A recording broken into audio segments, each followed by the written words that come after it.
Morning everyone, how are we going? Just arrived in Sydney, and so a little bit later than normal for Sydney time, but still about 8:30 in Brisbane or Queensland, where the cows don't know what to do if they change the time, or the roosters wouldn't know when to crow, or the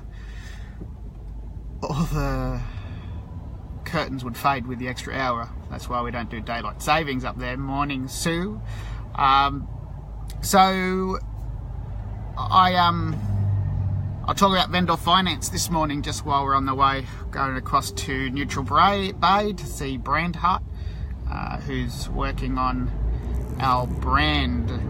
And effectively, your brand is the brand is not the McDonald's logo, it's not the Apple, it's the culture behind it. You know, when you talk about brands, you talk about Google and whatever. So that's what we're working on, making sure that it's transferring through into our business from what our why is. Anyway, so vendor financing is a way to be able to get into property on a couple of different levels. And I know, I've broadened the topic by saying vendor financing. There's a number of different styles of vendor financing and what you can do to get into them, and we've done a number of styles of vendor financing over the years, and it's really quite an exciting space, especially when you don't have cash, or you don't have the serviceability to get loans, or you don't have both. And circumstantially, there is a lot of people in that situation where they don't have cash to buy into property, and they also don't have the ability to fund loans, and especially now with the APRA changes that have happened at different levels. So let's morning Sean, and so let's look at how the number of different ways that you can vendor finance. The first way to vendor finance is to simply ask, that's when you have serviceability, simply to ask the vendor to leave some money in the deal for you. And that would be, if you can get an 80% loan, you would be asking the vendor to leave 20% in the deal. Or you might give the vendor a little bit of money, and then he or she will vendor finance the rest. So that is, you will pay them interest on their money. Sometimes you can get away with paying no interest on it. They're just happy to sell the property. So vendor financing will work. Thanks, Jeremy. Vendor financing looks at a position where sometimes the best time to vendor finance is when the vendor is in a position where it's a non-saleable property. It's a very difficult property to sell for various reasons. It could be the market's down, it could be a unique property, it could be presented very badly, it could be that the vendors themselves have got themselves into trouble and need to get themselves out quickly before the banks start closing in on them. There's a number of different circumstances where vendor financing work. So why don't I start where vendor financing won't work? Vendor financing will not work in a hot market unless you're very good at being able to give the person that's selling an opportunity to make more money. Right, so that's where you'd probably be doing a vendor JV, which I'll do as another topic, rather than vendor financing. So when you look at the scenarios of what's possible and the availability of what you can do, the first thing is to ask the vendor to leave some money in the deal. You will generally pay the actual price of the property, and they will normally say yes, because they've been multiple attempts from the market and their real estate agent probably trying to condition them down and down and down. You come along and say, happy to buy it because there's potential in your property, and if you could leave the money in the deal for a set period of time, we will take it. And I'll give you an example. The last vendor finance we did was on our own PPR, actually. We had our money tied up in other deals, and we didn't want to, and we had some money to the side, but we didn't want to chew that up, because money's better spent in manufacturing the growth in other deals rather than buying a PPR. Some people will actually not buy a PPR. Some property investors have a very strong position in a PPR being a loss of money, in which case you're far better off actually renting someone else's house as a PPR rather than tying up your money that could be making manufactured growth somewhere else. So, for example, I've got a mate in Melbourne, his name's Tim, very, very successful investor, and he rents his home. So he rents from someone else. If he wanted to buy that, it cost him $2,000 a week to rent that house. If he wanted to buy that in interest only, if you looked at the money being tied up, it would probably cost him $3,000 or more per week to buy in that same area. So he says, you know what, I can just rent it here. If I don't like it, I'll just move out and go somewhere else, which, you know, you can do. Chris Gray, some of you may know Chris Gray. He's a very staunch supporter of the fact that you should never buy a PPR, should always put in your money into investments. But anyway, I digress. So our last one was our PPR, where we said to the owners, we're willing to pay you the full amount. We're not going to condition you at all. We knew that the property had potential for uplift, and it was exactly the property that we had been looking for as well. And we essentially said to them, we'll rent it from you for a year. Let's agree on a price now, and we will buy it from you in a year's time. Can you allow us to do some work to the property? And the sticking point here is always going to be your real estate agent, if there's one there. And that's because with a delayed settlement like that, we essentially we agreed to pay the agent half up front, I think it was, and then his commission was looked after for at least half the commission, and then that came off the price at the back end. And we just simply paid an amount of interest on that property for the term of that year.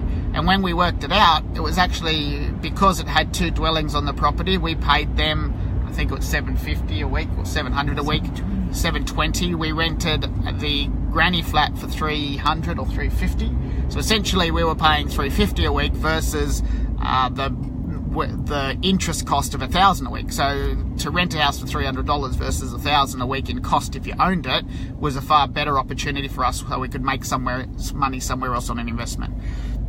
So that's one style of vendor financing, where you go in and you simply say to them, let's leave. Now, for the protection of the owner, what they'll want to do is, obviously, you need to protect their money. Their legal team will usually try and drag this style deal down because they're saying you've got no protection, in which case you would say to them, we will give you a registered caveat. So, and on the registered caveat, you try and do it so that it actually doesn't end up on title. So it's what they call a registerable caveat, and that is if you miss a payment, if they get a bit not sure about it, they just simply go down, and within an hour the caveat gets put on the property so that you can't sell it on them, and they've got an interest registered on the caveat of that property. So if that's the main danger is that if someone went and sold it, and then they'd have no control or grasp or being able to get their money back, unless it was a lengthy court battle, which you wouldn't want to do. So that's one way that you can vendor finance. The other way you can vendor finance is 100% vendor financing. So we know we've got Mark in Victoria, who's one of our high-res team members, and he has vendor financed probably 6 or 7 of his last deals, one of them at 100%. So it was 100% vendor financing. He bought a small block of 3 units off a little old couple. They were just going to stick money in the bank, and he said, rather than sticking it in the bank and getting 2%, why don't I pay you 5% and you can be the first mortgage holder across this property. They went in, spent about $25,000 in the first year, got $27,000 of income by the changes that they made using high-risk strategies. So that's another way, 100% vendor financing. You might have a 20% deposit that you put down and that you give to the owners, and then they give you 80% loan at a higher rate, so it's 6%. And with this, the little old couple is usually a really good vendor to aim at, because they are simply just not wanting to have to look after the property anymore, and they are happy to take a higher interest payment than just sticking their money in the bank. Now, a lot of them, and remember, with anything that we do in property is always going to be a hit and miss. You know, you're not going to get 100% success rate. If you think you're going to get 100% success rate, especially when you're doing low to no money down deals, you know, you're going to get some no's. And so you're going to need to knock on doors more often. So that's a standard vendor financing style, and then you can move into what they call lease options or vendor finance options, and that is a term that's used, and it depends where you are in the country. It actually has been, you know, when you're driving around the streets, and you may not have ever seen this, but if you see signs that are nailed to telegraph posts and trees that says "We buy houses." Now that's a particular educator who's had a pretty bad run as far as the authorities are concerned in recent times, and I don't think is allowed to operate in some states anymore. But take that out of the equation. I'm not going to comment on that part of it. But "We buy houses" is simply a tactic of buying. So you buying a house from someone else for an amount of money, and then on selling it to someone else who can't get into the housing market, and then that way, and you sell it for a slightly higher rent and slightly higher value, and you take the in-between. Now, some people go, well, that's not very fair, you're making profit of someone instantly. Well, it's not an instant profit. It's actually a long-term profit. It's not my preferred strategy as far as doing deals, because ultimately you don't own the property at the back end of it. You are controlling the property, you're not owning the property. So let me give you an example. There's a man or a woman I'd say there's a guy that wants to sell his house. It's basically worth the same as the loan. Okay, so let's just use some round numbers here. So the loan amount is $300,000. The value of the property is $315,000, say.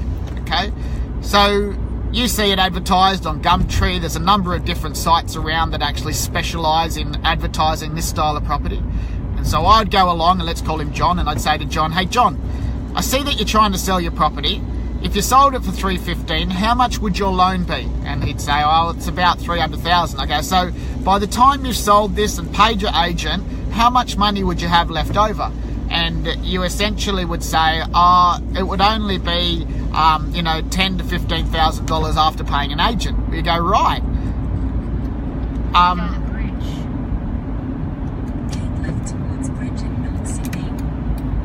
Just changing lane. I've been guided by Siri and Christine. So you say, okay, I will buy this from you. I will give you the $15,000 up front right now, but rather than me selling the property to me, I want to be able to pay you an amount of money to cover your loan and cover your extra debts that are on top of the property for a period of 3 or 5 years. And John says to me, "Why would you do that?" I say, "Well, because I've got a friend that wants to buy the house as well, but they can't buy it right now, but I'll look after all the costs." So let's say it is $300,000. That's 15 grand a year in interest. So that's $300, plus there's some extra costs of about $50 for insurance, rates, all that sort of cost that comes into the property. So you go, rightio. So you say to John, "I'll give you $15,000 up front. I'll give you $315,000 for the property, and I'll also pay for all the costs, and you can just go off into the sunset." And this style of deal is something that we do all day long. Don't worry about it, we'll look after it. So John goes, "Well, as long as you're paying the $315,000 so you're paying me the 15 grand that I'd have in my pocket, and as long as you're paying for the costs of the property, I would be more than happy to sell it to you." Now, it's not as simple as just saying that. Obviously, there's going to be an intercept of different negotiation in that, and again, it's a hit and miss. So you go, right, so now you've controlled the property. You're essentially in the property in control, and you go out and you advertise the property for sale for, say, $350,000. And you'll say no deposit or low deposit to buy in. So Sarah comes along. And Sarah is a nurse. She's only just started her job. She's got a small deposit, but not a lot. But she wants to get into the property market. And you say, "Okay, Sarah, well, what I'll do is for $15,000, I can get you into a property. And for $15,000, I'll sell it to you for $350,000, but you don't have to buy it from me until let's say 3 years from now or 5 years from now. Now, the reason that I can justify selling that property at a higher price than what I'm paying John for is because in 3 or 5 years' time, we would hope that the property market goes up and in capital, and that by the time they own that property, that's now worth the money, if probably not more than what they're paying, especially 5 years, and especially if you do it in the right market. And a lot of these people hurt for a long time, and that's why they're willing to sell, because they just want to get out of the problem. So we then say to Sarah, okay, Sarah, what I also want you to do is, rather than paying $350 a week, I want you to pay $500 a week. And Sarah says, well, I've got the income, I just don't have the serviceability for time because the bank doesn't look at me because I've only just started my job, or whatever it is, whatever the reason is. They could have a bad debt across a mobile phone that's affected their credit rating. There's a number of different circumstances, and there's a huge amount of people that cannot get loans in the market right now. So you go, okay, so you've now agreed to sell it to Sarah at $350 in 3 or 5 years' time, and she's paying $500 a week. So let's say it's 3 years. So the $15,000 that Sarah gives you, you literally hand across to John straight up. Now you can get a higher payment, you might get 25 grand, which means instantly you've got $10,000 in your pocket right now. You go, okay, let's say it's just the 15, you've swapped straight across. But now you've got $350 is what you're paying John, but Sarah's paying you $500. And you might say to Sarah,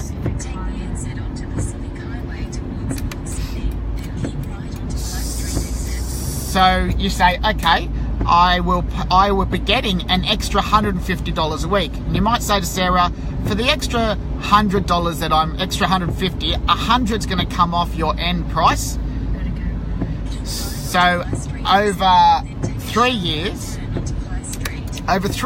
you've paid off another $15,000 off the buy price, and then you're also getting $50. Now I'm using really low numbers. This can work out for you to get $150 to $200 to $300 a week, depending on how you decide to set this deal up. So let's go through the numbers again. I've paid $15,000 to John, and there's still $300,000 owing on that property. Sarah's given me $15,000. That's where John got his money from. I have to pay John's cost of $350 a week, but Sarah's giving me $500 a week, and out of that $500, $50 is mine, and $100 is coming off the price. But it's still mine because I'm ultimately I'm selling a property. It's part of the $35,000 money I'm going to make over the 3 years. And at the end, because Sarah's paid $350 less of $15,000, which is $335, she's now paid another $15,000, so she's down to $320,000. So at the end, I would then sell it to her for the same amount, but she only owes me an extra $5,000. And that's why the beauty with this strategy is it actually gives you the potential for Sarah to actually develop a credit rating, because she's been paying a higher amount of the money onto the property and making the property worth it. So it's a very confusing strategy when you first hear about it. When you sit down and start doing the numbers on it, it's actually not that hard. It's quite simple. All you're doing is grabbing something at a lower rate and then selling it to someone else at a higher rate over a period of time, and the price of the property is hopefully going up for both of you and them. Now, what happens if people default? Well, if people default, you simply take control of the property again, and then you take back the property, and you end up in a position where you get another person to go into it. And remember, you were paid 15 grand up front anyway. There are insurances that are required. I had this one mate of mine, Tim from Melbourne, has done in excess, of 80 plus of these deals. So when you have 80 plus of these deals at $100 a week coming in, like, that's really good cash flow. Remember though, at the end, you don't end up keeping the property. And it took me a long time to get Tim to understand that I wanted him to keep more and more of what he was doing on these deals. And ultimately he's done that in a different strategy, and he's doing smackingly well. I tell you what, he's really impressive about how he's doing what he's doing. So anyway, that's vendor financing. We will do vendor JVs, I suppose, pretty soon, around how you actually work with an owner to get the most out of your properties, and we'll work that. Alrighty, thanks for this morning. See ya.